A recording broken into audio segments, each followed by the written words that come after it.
ओम श्री राम श्री सिद्धिराज गणेश जी की सदा ही जय हो बाबा। आज कथा के रूप में खीरेश्वर कथा हम पढ़ेंगे। ये खीरेश्वर कथा बाबा खीरेश्वर महादेव जी ने स्वप्न में आकर के हमको बताया। इस कलयुग में हम सब बहुत परेशान रहते हैं। आध्यात्मिक सुख तो बात की बात है, दुख, दरिद्रता, रोग, ऋण, मुकदमा और बहुत सारे ऐसे सांसारिक कष्ट हैं जिन कष्टों का कोई समाधान नहीं मिलता। यज्ञ, हवन, जप, तप, यह सब कलयुग में बहुत ज़्यादा प्रभावी नहीं। तो कलयुग में प्रभावी क्या है? भगवान का नाम, भगवान की कथा। श्री खीरेश्वर महादेव जी ने जो विधि हमको बताया, उसी विधि के अनुसार हम आज खीरेश्वर महादेव जी की कथा कर रहे हैं। सबसे पहले हम ही शुरू कर रहे हैं और आप लोग भी इस कथा को सुनिए और सुनने के बाद अगर उचित लगे तो इस कथा के लिए हमसे संपर्क करें। जिस विधि से कथा होती है वो हम सब उसी विधि से पढ़ रहे हैं। बोलिए श्री सिद्धिराज गणेश जी की सदा ही जय हो बाबा। में कई बार भगवान शंकर देवी पार्वती के साथ आए और जैसे जैसे प्रभु ने बताया वैसा वैसा करने से भगवान शंकर श्री खीरेश्वर महादेव रूप में मेरे हाथों स्थापित और प्रतिष्ठित। ये खीरेश्वर महादेव जी का रूप है और कथा में जैसा बाबा ने प्रस्तावना में लिखवाया है वही पढ़ रहे हैं। मैं उनके रूप को जानता नहीं था। एक दिन स्वप्न में ही मैंने भगवान शंकर से हाथ जोड़ करके प्रार्थना किया, हे महादेव, हम बहुत ही अज्ञानी हैं, आपकी सेवा पूजा कैसे की जाती है नहीं जानते और ये स्थिति सिर्फ मेरी ही नहीं है, बहुतों की है। हे दयानिधान, कृपा करिए, मार्ग बताइए कि कठिन जीवन का निर्वहन कैसे हो। यज्ञ, हवन, जप, तप सब बहुत कठिन है। इस कलयुग में संसारिक जीवन बहुत कठिन हो गया है। निर्धनता, संतानहीनता, रोग, ऋण, मुकदमा, अपमान, अज्ञानता से कैसे बचें? कौन सा सरल उपाय है जिससे आपकी कृपा प्राप्त हो? सुख, संपत्ति, धन, वैभव, विजय, संतान, मान, प्रतिष्ठा, ज्ञान सब प्राप्त हो सके। तब भगवान शंकर ने बताया कि श्रद्धा विश्वास के साथ प्रत्येक मास की किसी भी चतुर्दशी तिथि पर अथवा सोमवार या मंगलवार, आज सोमवार है, के दिन मेरी बताई विधि के अनुसार खीरेश्वर कथा पूजा को करने से साधक की मनोकामना पूर्ण होती है। यह भगवान ने कहा कि पूर्ण होगी। हमने पढ़ा है पूर्ण होती है, लेकिन इसमें लिखा है पूर्ण होगी। होगी का मतलब यह खीरेश्वर महादेव का वरदान है कि निश्चित रूप से पूर्ण होगी। यह बहुत ही सरल और सुगम है। उन्हीं खीरेश्वर महादेव जी के प्रेरणा स्वरूप इस खीरेश्वर कथा का संकलन मैंने किया है। आप सभी इस कथा पूजा को करके लाभ ले सकते हैं, ऐसा खीरेश्वर महादेव जी का वरदान है। मैं महाराज परीक्षित, बाबा श्री खीरेश्वर महादेव जी का सेवक, श्री खीरेश्वर महादेव जी के बारे में। ये खीरेश्वर महादेव जी हैं कौन? यह ज्योतिर्लिंग, महादेव जी का जो यह ज्योतिर्लिंग है, भगवान शिव के 13वें ज्योतिर्लिंग के समान है।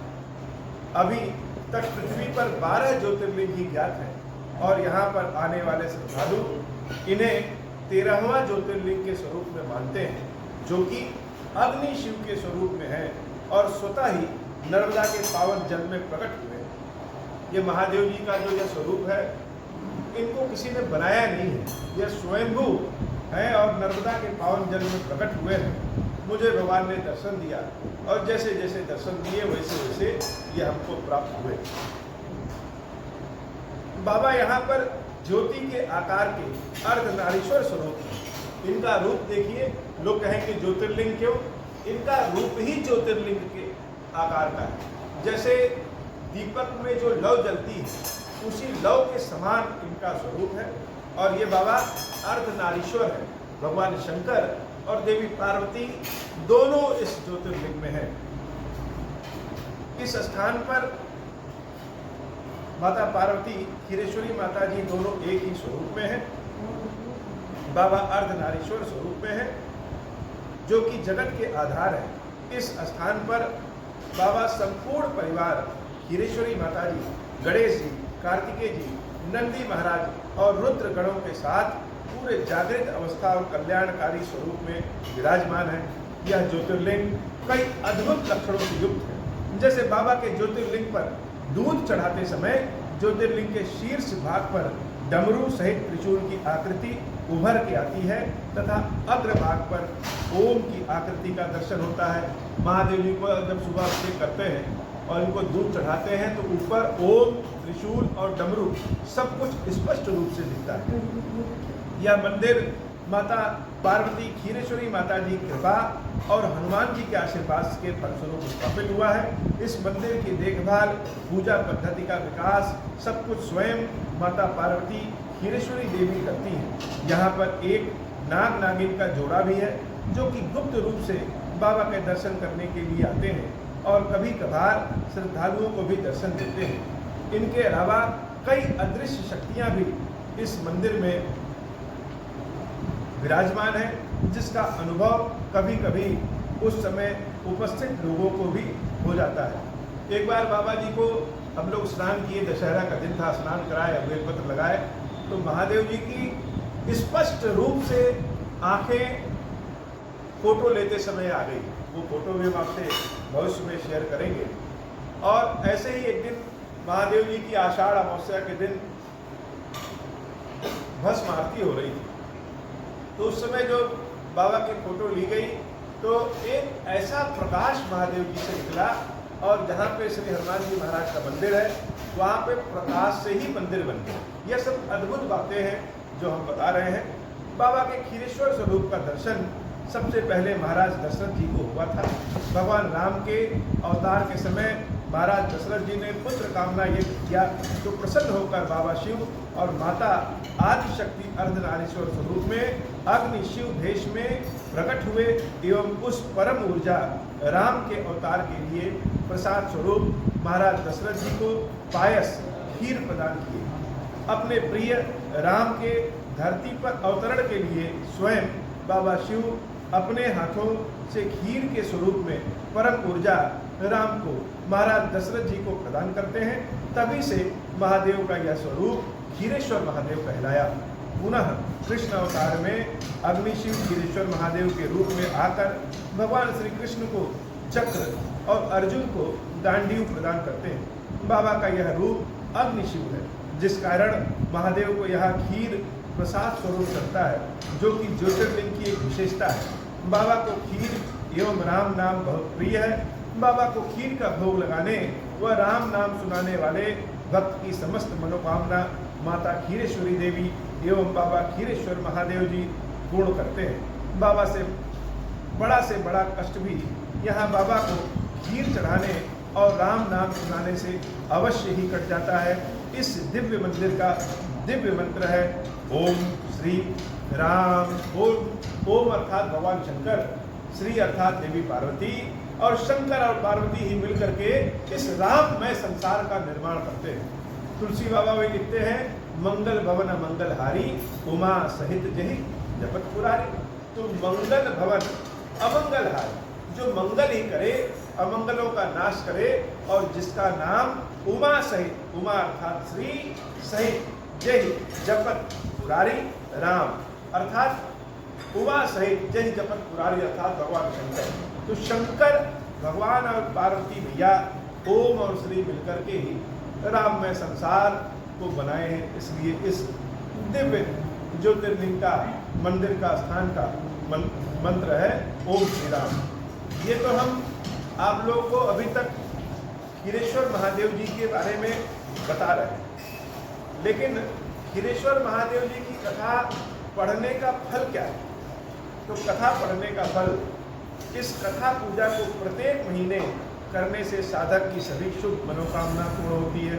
जो भी आपकी शुभ मनोकामना होगी, किसी की संतान प्राप्ति की, किसी की धन प्राप्ति की, किसी की विजय प्राप्ति की, जो भी जिसकी जैसी, चाहे वो बच्चा हो, बूढ़ा हो, स्त्री हो, पुरुष हो, जिसकी जैसी शुभ मंगल कामना होगी, वह इस कथा पूजा को महीने में एक दिन करने से पूर्ण हो जाता है, प्राप्त किया जा सकता है। अपनी किसी विशेष इच्छा को इस कथा पूजा के द्वारा प्राप्त किया जा सकता है। प्रत्येक महीने इस पूजा को करने से रोग, ऋण, दरिद्रता, निर्धनता जीवन से दूर होता है। सुख, संपत्ति, ऐश्वर्य, धन, वैभव, मान, प्रतिष्ठा, विजय प्राप्त होता है। संतान और धन संपत्ति प्राप्ति के लिए ये पूजा विशेष फलदायी है। इस कथा पूजा को करने से गृह क्लेश, अशांति दूर होता है, जीवन में शांति आती है। इस पूजा को करने से श्रद्धा, विश्वास और ईश्वरीय भक्ति, प्रेम, आनंद प्राप्त होता है। खीरेश्वर महादेव जी की ये कथा पूजा करने का दिन और तिथि क्या होना चाहिए? तो महादेव जी ने बताया है, यह कथा पूजा किसी भी दिन किया जा सकता है। आपकी जब इच्छा हो तब यह कथा पूजा कर सकते हैं, परंतु सोमवार, मंगलवार अथवा महीने की किसी चतुर्दशी के दिन खीरेश्वर महादेव जी की यह पूजा ज़्यादा फलदायी होगा। ऐसा खीरेश्वर महादेव वरदान दिए क्योंकि ज़्यादा फलदायी होगा। अपने बच्चों के अथवा किसी के जन्मदिन के अवसर पर, हम लोग के घर में बच्चों का जब जन्मदिन पड़े या कोई ऐसा मांगलिक क्षण हो, कार्यक्रम हो, तो उस दिन भी हम यह खीरेश्वर कथा कह सकते हैं। अपने बच्चों के अथवा किसी के जन्मदिन के अवसर पर, वैवाहिक वर्षगांठ के दिन, किसी त्यौहार या किसी भी शुभ मंगल मेला पर इस कथा पूजा को कर सकते हैं। घर परिवार में अगर कोई अनचाही विपत्ति आ पड़ी है तो भी तत्काल इस कथा पूजा को करके परेशानियों से बचाव किया जा सकता है। अचानक कोई समस्या आ गई है तो तुरंत इस कथा पूजा को कर लें और इस कथा पूजा को करने से समस्याओं में कमी आ जाएगी। महीने में कम से कम एक दिन इस कथा पूजा को अवश्य करना चाहिए। पूरे महीने में किसी सोमवार या मंगलवार या चतुर्दशी के दिन या किसी भी दिन जिस दिन इच्छा जागृत हो जाए, इस कथा को अवश्य करना चाहिए। अब इस कथा पूजा को करने का विधि क्या है? अभी तक तो हम कथा के बारे में, फलश्रुतियों के बारे में जान रहे थे। इसकी विधि क्या है? इसकी विधि बड़ा ही सुगम। क्या करना है? आवश्यक सामग्री क्या?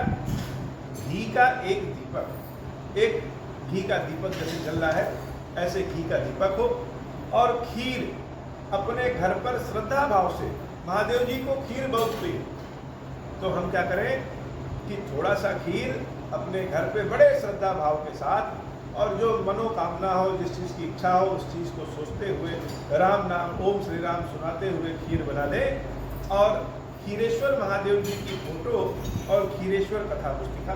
तो चाहिए क्या? पहली चीज़ घी का दीपक, दूसरा खीर, जैसे ये खीर महादेव जी के लिए घर पे बनी हुई है, और तीसरा खीरेश्वर कथा पुस्तिका। ये जो कथा पुस्तिका है, खीरेश्वर महादेव जी की कथा पुस्तिका है, ये अभी अपूर्ण है, इसको अभी पूरा किया जा रहा है, उसके बाद इसको प्रकाशित भी किया जाएगा। तो पहला घी का दीपक, दूसरा खीर, तीसरा खीरेश्वर महादेव जी की कथा पुस्तिका, और इसी में एक फोटो। जैसे हम स्वयं खीरेश्वर महादेव जी के सामने बैठे हैं तो हमें फोटो की आवश्यकता नहीं है, लेकिन जो लोग महादेव जी के इस मंदिर से दूर हैं या मंदिर नहीं आ पा रहे हैं, वो अपने घर में ही इस कथा पूजा को कर सकते हैं।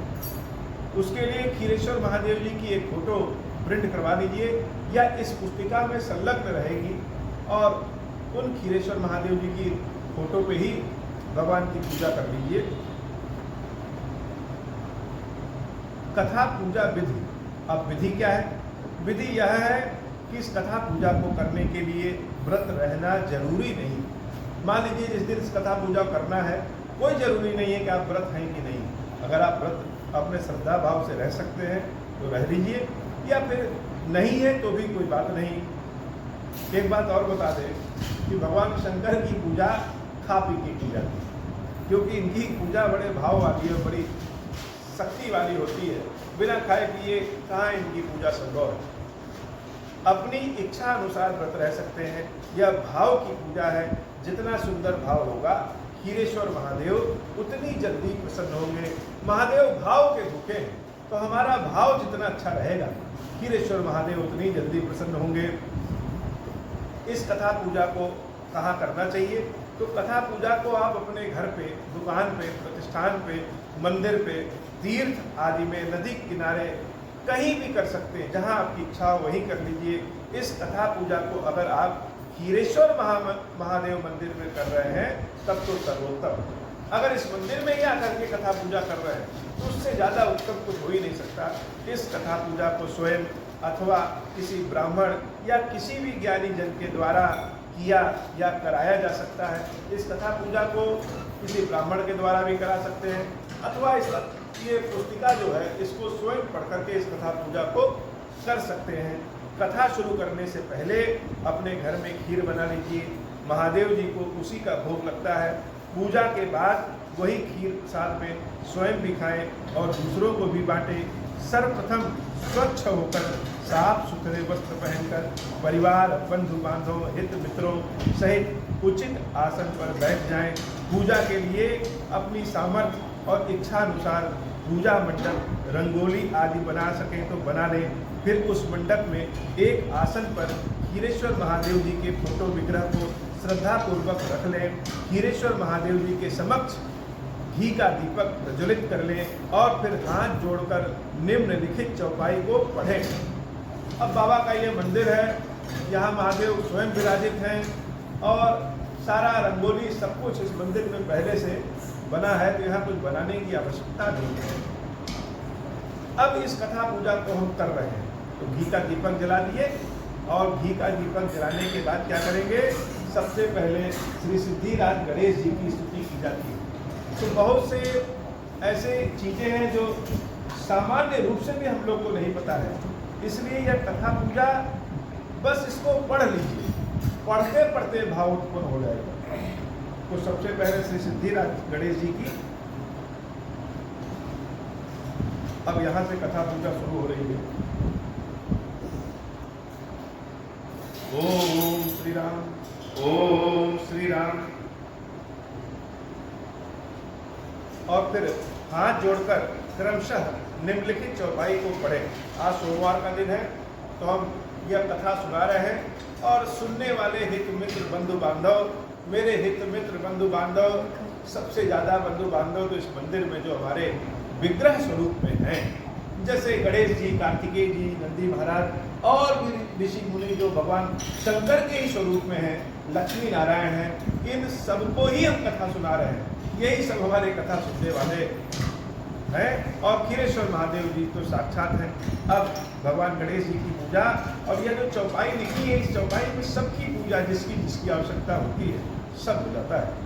जो सुमिरत सिद्धि होई गणनायक, करिबर बदन करहु अनुग्रह, सोई बुद्धि राशि शुभ गुण सदन, बंदव गुरु पद पद्म परागा, सुरुचि सुबास सरस अनुरागा, मंगल भवन अमंगल हारी, उमा सहित जहि जपत पुरारी, सुमिर शिवा शिव पाई पसाऊं, वर्णऊ राम चरित चित जाऊं, पानी ग्रहण जब कीन महेशा, हर्षे तब सकल सुरेशा, कवन सुकाज कठिन जग माही, जो नहीं होई तात तुम पाही, राम काज लगी तब अवतारा, सुनता ही भयऊ पर्वतारा।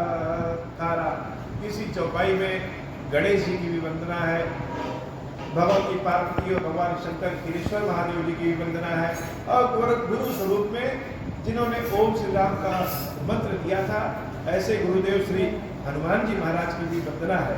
तत्पश्चात यह चौपाई पढ़ने के बाद भगवान से प्रार्थना करें, हे भगवान शंकर, आप वरण पातक दुर्भाग्य और दरिद्रता की निवृत्ति के लिए तथा संपूर्ण पापों का नाश करने के लिए मुझ पर प्रसन्न होइए। मैं दुख और शोक की आग में जल रहा हूँ, संसार भय से पीड़ित हूँ, अनेक प्रकार के रोगों से व्याकुल और दीन हूँ। हीरेश्वर मेरी रक्षा कीजिए। देव देवेश्वर सबको निर्भय कर देने वाले महादेव जी, आप यहाँ पधारिए। जहाँ पे हम खीरेश्वर महादेव मंदिर में नहीं हैं, वहाँ यह लाइन पढ़ेंगे कि आप यहाँ पधारिए। और हम चूंकि खीरेश्वर महादेव में हैं, तो खीरेश्वर महादेव के यहाँ साक्षात है, इसलिए इस लाइन को हम लोग नहीं पढ़ते हैं। देव देवेश्वर सबको निर्भय कर देने वाले महादेव जी, मेरी इसकी हुई पूजा को पार्वती जी के साथ ग्रहण कीजिए, मेरा मंगल करिए। महादेव शुशंभु, महादेव शुशंभु, महादेव शुशंभु। उपरोक्त प्रार्थना पढ़ने के बाद खीरेश्वर महादेव जी को खीर का भोग लगाइए। ये महादेव जी का खीर है, और ऐसे ही अपने यहाँ खीर बना करके महादेव जी को खीर का भोग लगा दीजिए, उनको समर्पित कर दीजिए। समर्पण ही भगवान शंकर की असली सेवा पूजा होती है। और खीरेश्वर महादेव खीर का भोग लगाइए, और खीरेश्वर महादेव जी की कथा भावपूर्वक पढ़ना शुरू कर दीजिए। मंदिर में खीरेश्वर महादेव जी की यह कथा पढ़ते सुनते हुए शिवाभिषेक करने से शिव जी अत्यंत प्रसन्न होते हैं। जैसे हम लोग रुद्राभिषेक करते हैं तो रुद्री पाठ करते हैं। बहुत लोगों की क्षमता नहीं होती है रुद्री पाठ करने की, या संस्कृत पढ़ने में उनको समस्या है, या ब्राह्मण बुलाने की क्षमता नहीं है, तो यह कथा पढ़ते पढ़ते, अर्थात घर का कोई एक सदस्य इस कथा को पढ़े, और अगर किसी मंदिर में है, ज्योतिर्लिंग है, शिवलिंग है, तो वहाँ पे श्रृंगी लेकर के भगवान का रुद्राभिषेक भी करते रहें। उससे खीरेश्वर महादेव अत्यंत और अतिशीघ्र प्रसन्न हो जाते हैं। खीरेश्वर महादेव की कथा। एक बार अयोध्या के राजा महाराज दशरथ ये सोच के बहुत ही चिंतित और उदास हो गए। जैसे कि हम राम कथा जो बाबा को सुनाते हैं, तो हम कथा भावपूर्वक बताते हैं। यहाँ पे हम कथा पढ़ रहे हैं, भाव स्वतः आ जाएगा। तो एक बार अयोध्या के राजा महाराज दशरथ ये सोच के बहुत ही चिंतित और उदास हो गए कि उनका कोई पुत्र नहीं है। वो चिंतित होकर अपने गुरु वशिष्ठ जी के पास पहुँचे और अपना सभी सुख दुख सुनाते हुए वशिष्ठ जी से कहे, हे गुरुवर, आपके आशीर्वाद से हमारे पास सब कुछ है, परंतु हमारे पास कोई पुत्र नहीं है। ये कहते कहते राजा दशरथ दुखी हो गए, और उनकी आंखों में आंसू देख करके गुरुदेव वशिष्ठ जी बोले, राजन, आप परेशान न होइए, आपके 4 पुत्र होंगे, और ये चारों पुत्र सामान्य नहीं बल्कि तीनों लोकों में प्रसिद्ध और भक्तों के भय का हरण कर आपकी यश कीर्ति को बढ़ाने वाले होंगे। अधर्म का नाश कर धर्म की रक्षा करने वाले होंगे। महाराज दशरथ त्रिकालदर्शी गुरु जी की बातों को सुनकर बड़े प्रसन्न हो गए और अयोध्या लौट आए। कालांतर में समय व्यतीत होने के पश्चात एक दिन गुरुदेव वशिष्ठ महाराज दशरथ के पास आए और बोले, राजन, अब समय आ गया है, हमें आपके पुत्र प्राप्ति के लिए पुत्र कामेष्टि यज्ञ करना है। पुत्र कामेष्टि यज्ञ? महाराज दशरथ आश्चर्यचकित होकर वशिष्ठ जी से पूछे, गुरुदेव, ये कौन सा यज्ञ होता है और किस प्रयोजन से किया जाता है, किसके लिए होता है? कृपया बताकर मेरी जिज्ञासा शांत करिए। महाराज दशरथ के विनीत वचनों को सुनकर गुरुदेव वशिष्ठ बोले, महाराज, पुत्र कामेष्टि यज्ञ भगवान शंकर और देवी पार्वती को प्रसन्न करने वाला यज्ञ है। इसे मेरी देख रेख में महर्षि श्रृंगी करवाएंगे और आप यज्ञ की तैयारी करवाइए। महाराज दशरथ बहुत प्रसन्न हुए। यज्ञ की तैयारी पूर्ण होने के बाद यज्ञ शुरू हो गया। यज्ञ को देखने के लिए बहुत सारे लोग एकत्रित हो गए। महर्षि श्रृंगी विशेष मंत्रों के साथ स्वाहा स्वाहा बोलते हुए यज्ञ कुंड में आहुतियां डालने लगे। कई दिनों तक यज्ञ चलता रहा। दिन प्रतिदिन पुत्र कामेष्टि यज्ञ की ख्याति और तेज चमक बढ़ने लगा। इसे देखने दूर दूर से लोग आने लगे। एक दिन यज्ञ में बहुत भीड़ थी। ऋषि श्रृंगी स्वाहा स्वाहा के मंत्र के साथ आहुतियां दे रहे थे और चारों ओर का वातावरण सुगंधित हो रहा था। तभी उस यज्ञ कुंड से एक बहुत ही दिव्य तेज प्रकट हुआ। और उस तेज से भगवान शंकर और देवी पार्वती प्रकट हुई। उन शंकर पार्वती को देखकर लोग आश्चर्यचकित हो गए। कपूर के समान सफेद शंकर और कुछ लालिमा लिए हुए देवी पार्वती, उनकी जोड़ी इतनी सुंदर और मनमोहक लग रही थी कि लोग अपनी सुध बुध ही खो गए। उन शंकर पार्वती के हाथों में एक स्वर्ण कलश था। शिव पार्वती को देख गुरुदेव वशिष्ठ सहित महर्षि सिंह जी, महाराज दशरथ और सभी लोग भाव विभोर हो हाथ जोड़ खड़े हो गए और बारंबार प्रणाम करने लगे। शिव जी बड़े ही दिव्य वाणी में बोले, हे वशिष्ठ, मैं इस यज्ञ से बहुत प्रसन्न हुआ। तुम्हारे मन में जो भी इच्छा है वो सब अवश्य पूर्ण होगी। ऐसा कहते हुए शंकर जी देवी पार्वती जी के हाथों से स्वर्ण कलश लेके भगवान दशरथ जी को देते हुए कहते हैं, हे दशरथ, इस स्वर्ण कलश में देवताओं द्वारा बनाई हुई दिव्य खीर है। इस खीर को तुम अपनी इच्छा अनुसार अपनी रानियों में बांट दो, तुम्हारी कामना पूर्ण होगी। तुम्हें संतान स्वरूप में स्वयं भगवान प्राप्त होंगे। राजा दशरथ प्रसन्न होकर उस खीर कलश को ले लेते हैं। खीर का सेवन किस विधि से करना है ऐसा समझा के वो महादेव अब अंतर्धान होना चाह रहे थे। तभी वहां एकत्रित हुए सभी लोग उन दयालु भगवान शाम सदाशिव को हे प्रभु कहकर पुकारने लगे। तब प्रसन्न होकर महादेव ने सभी की ओर देखते हुए कहा, कहो क्या चाहिए तुम्हें, क्या मांगना चाहते हो, मांग लो जो चाहते हो। भगवान को दंडवत प्रणाम करते हुए सभी लोग कहने लगे, दयालु कृपालु थोड़े में ही प्रसन्न हो जाने वाले देव, हम सब पर प्रसन्न होइए। हे प्रभु, आपके स्वरूप को हम क्या नाम दें। राजा दशरथ तो हर ओर से सामर्थ्यवान है, धनी है, ज्ञानी है, भक्त है, धार्मिक है, राजा है, इतना बड़ा यज्ञ कर सकते हैं, लेकिन हम सब तो अज्ञानी और हर ओर से निर्बल है, इतना बड़ा यज्ञ कर नहीं सकते, तो फिर आपको कैसे प्राप्त कर सकते हैं। आपकी कृपा कैसे प्राप्त हो सकती है। आपको हम सब किस नाम से बुलाएं, आपका मंत्र क्या है। उन सभी लोगों की बात सुनकर भगवान शंकर प्रसन्न होकर बोले, भक्तों ध्यान से सुनो, हमारा यह रूप क्षीरेश्वर कहलाएगा। हमको शीघ्र प्रसन्न करने वाला मंत्र है ओम श्री राम। हमारा प्रिय भोग है खीर। जो कोई भी हमें ओम श्री राम सुनाएगा और खीर का भोग लगाएगा, मैं उस पर प्रसन्न होकर उसकी कामना को अवश्य पूर्ण करूंगा। कलयुग में भारतवर्ष के वराहवन, जो कि अब बाराबंकी के नाम से जाना जाता है, मैं अपनी शक्ति के साथ क्षीरेश्वर नाम से स्थापित, प्रतिष्ठित और प्रकाशित होऊंगा। मेरा स्वयंभू ज्योतिर्लिंग स्वरूप दीपक की लौ के समान विकृत आकार में रहेगा। जो कोई भी जिस किसी भी विधि से मेरी शरण में आकर मुझे ओम श्री राम का जाप सुनाएगा, वह खीर का भोग लगाएगा, मैं उसे भोग और मोक्ष दोनों प्रदान करूंगा। जो कोई भी हमारे इस क्षीरेश्वर स्वरूप के प्रगटीकरण की कथा मेरी बताई विधि के अनुसार सुनेगा अथवा कहेगा, उसकी समस्त मंगल कामना अवश्य पूर्ण होगी।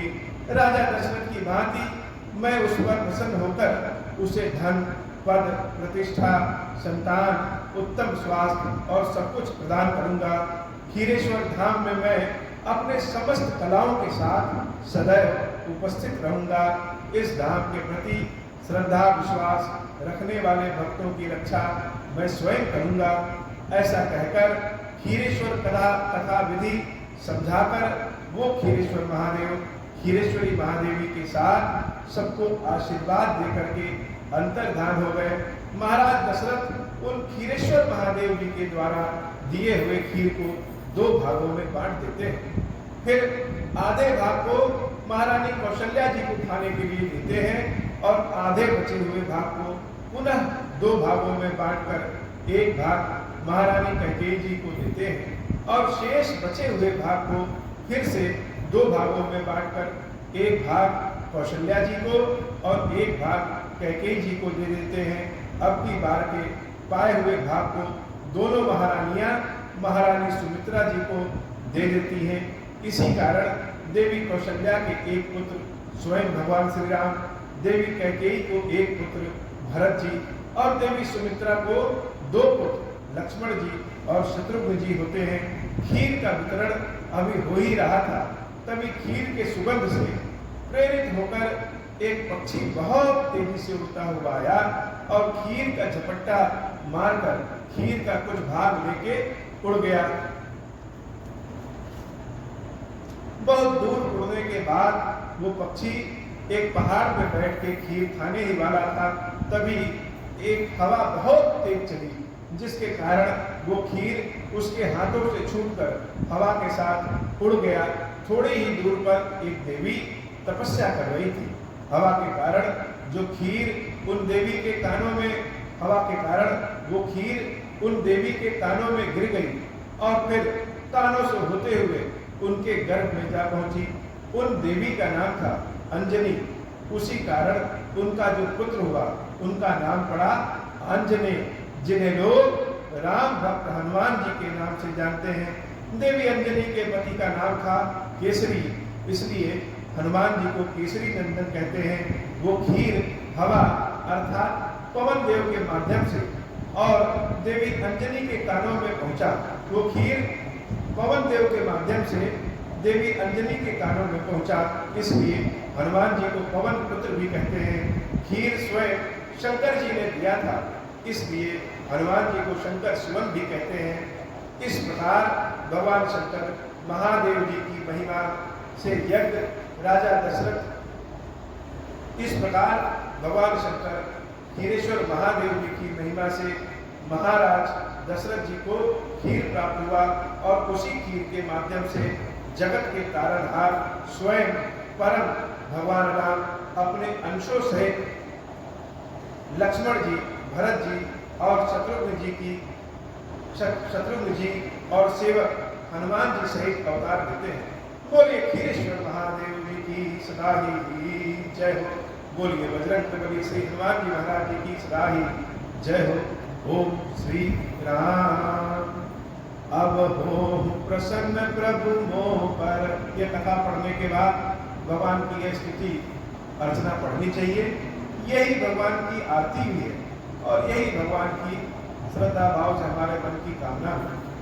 अब हो प्रसन्न प्रभु मोह पर, नाथ दीन पर नेहु, निज पद भगति देहु प्रभु, पुनि दूसर वर देहु।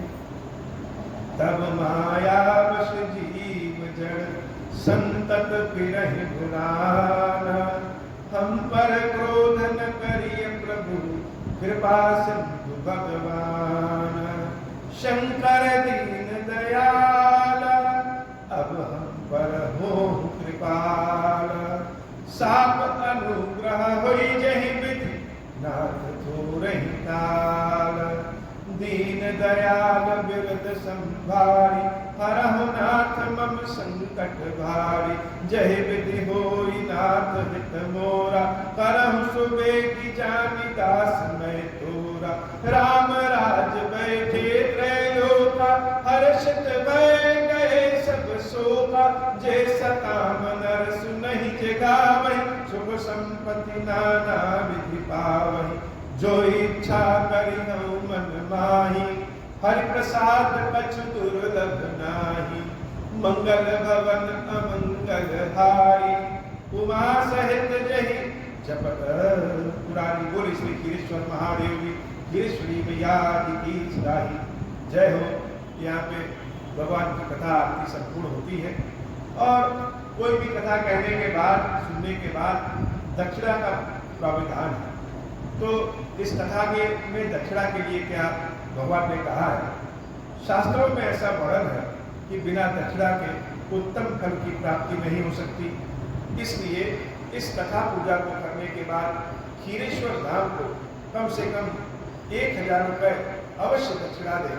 बिना दक्षिणा के पूजा फलदायी नहीं होगी।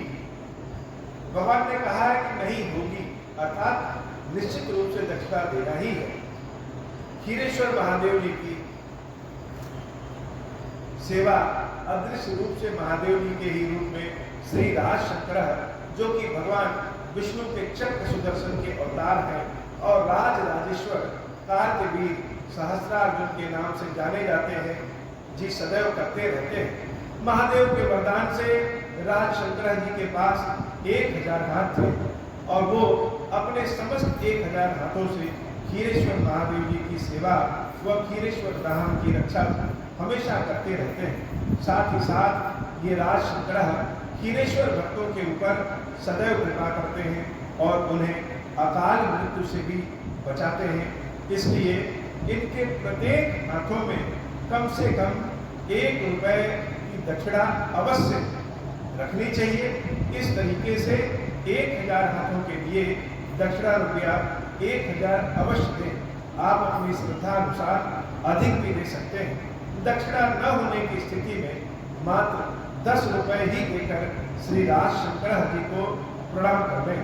कथा पूजा कराने वाले आचार्य को आप अपनी संतुष्टि के अनुसार कोई भी दक्षिणा दें, परंतु खीरेश्वर धाम की दक्षिणा खीरेश्वर महादेव मंदिर के स्कैनर के माध्यम से सीधे मंदिर को प्रदान करें। ये महादेव जी के मंदिर का स्कैनर, कहने का मतलब कि जैसे यहाँ पे इस मंदिर के बाबा के सेवक हम हैं और भी बहुत लोग हैं, तो हम सब की शरीर की एक उम्र है। कुछ समय के बाद हर व्यक्ति को इस धरती को छोड़ के जाना होता है। उसके बाद महादेव जी की सेवा पूजा कौन करे? इसके लिए भगवान विष्णु के हाथ में जो चक्र होता है, उन चक्र ने एक बार भगवान विष्णु से प्रार्थना किया कि हमको भी अवतार लेना है और ऐसी कृपा करिए कि हम धरती पे अवतार लें और भगवान शंकर की भक्ति भी बहुत करें। विष्णु भगवान के चक्र सुदर्शन ने पृथ्वी पे अर्जुन के नाम से अवतार लिया है। वंश में यह जन्म लिए थे।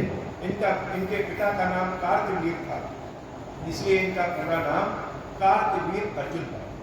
कार्तवीर अर्जुन ने भगवान के ही स्वरूप दत्तात्रेय जी को प्रसन्न किया, उनकी सेवा पूजा की और उनसे 1000 हाथों का वरदान मांगा। इसी कारण इन कार्तवीर अर्जुन को सहस्त्रार्जुन के नाम से भी जानते हैं। तो ये सहस्त्रार्जुन इस मंदिर में स्थापित हैं, प्रतिष्ठित हैं और मंदिर के सेवक जो हैं उनके न रहने की स्थिति में भी और उनके रहते हुए भी ये अपने 1000 हाथों से भगवान खीरेश्वर महादेव जी की सेवा पूजा करते रहते हैं। जो भी मंदिर का सेवक होगा वो खीरेश्वर महादेव जी सहस्त्रार्जुन की कृपा प्राप्त करेगा। इसलिए यहाँ पे 1000 रुपये दक्षिणा देने का प्राविधान। हम इन कार्तवीर अर्जुन के हाथ में 1 रुपए की जगह 1 पैसे की भी दक्षिणा रख सकते हैं, लेकिन चूंकि आजकल 1 पैसा चराए मार नहीं है, इसलिए यह ठीक नहीं। लेकिन अगर फिर भी हमारे पास धन नहीं है तो हम 10 रुपए ही, अर्थात एक हाथ में 1 पैसा रखेंगे तो 1000 हाथों में 1000 पैसा अर्थात कि 10 रुपए हो जाएगा। तो दक्षिणा न होने की स्थिति में हम 10 रुपए भगवान राज शंकर को प्रणाम करते हुए खीरेश्वर धाम का की पुस्तिका में जो स्कैनर बारकोड है उस पे ही प्रदान कर सकते हैं। और अगर हम मंदिर में हैं तो हम सीधे खीरेश्वर महादेव जी को ही 1000 रुपए की दक्षिणा चढ़ा सकते हैं धाम में। महादेव सुशंभु, महादेव सुशंभु, महादेव सुशंभु। भगवान सबका कल्याण करें। इस तरीके से कथा पूजा हुआ। इस कथा को कहने के बाद भगवान राम के प्रकटोत्सव, जब राम जी प्रकट होते हैं तो कौशल्या माता ने जो स्तुति की थी उस स्तुति को भी पढ़ने तो और उत्तम होगा।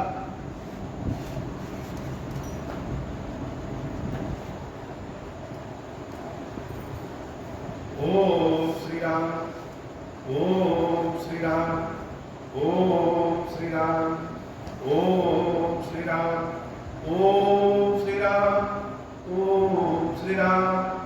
ओम श्री राम, ओम श्री राम, ओम श्री राम, ओम श्री राम, ओम श्री राम, ओम श्री राम, ओम श्री राम, ओम श्री राम। महादेव शंभो। भय प्रकट कृपाला दीन दयाला कौशल्या हितकारी हर्षित महतारी मुनि मनहारी अद्भुत रूप विचारी लोचन अभिरामा तनु घन श्यामा निज आयुध भुज चारी भूषण बनमाला नयन विशाला शोभा सिंधु करारी कई दुई कर जोरी अस्तुति तोरी केहि विधि करम अनंता माया गुण ज्ञानातीत अमान वेद पुराण भरंता करुणा सुख सागर सब गुण आगर जहि गावहि श्रुति संता सो मम हित लागी जन अनुरागी भयउ प्रगट श्रीकंता ब्रह्मांड निकाया निर्मित माया रोम रोम प्रतिवेद कहे मम उर सोबासी यह उपहासी सुनत धीर मति थिर न रहे उपजा जब ज्ञाना प्रभु मुस्काना चरित बहुत विधि कीन चहे कही कथा सुहाई मात बुझाई जहि प्रकार सुत प्रेम लहे माता मुनि बोली सोमति डोली तजहु ताक यह रूपा की जैसे सुलीला अति प्रिय शीला यह सुख परम अनुपा सुनि बचन सुजान रोदन ठान कोई बालक सुरभूपा यह चरित जगावहि हरिपद पावहि तेज करहि भवभूपा। महादेव सुशंभु महादेव सुशंभु महादेव सुशंभु विप्रदेव सुरसंदेव लीन मनुज अवतार निज इच्छा निर्मित तनु माया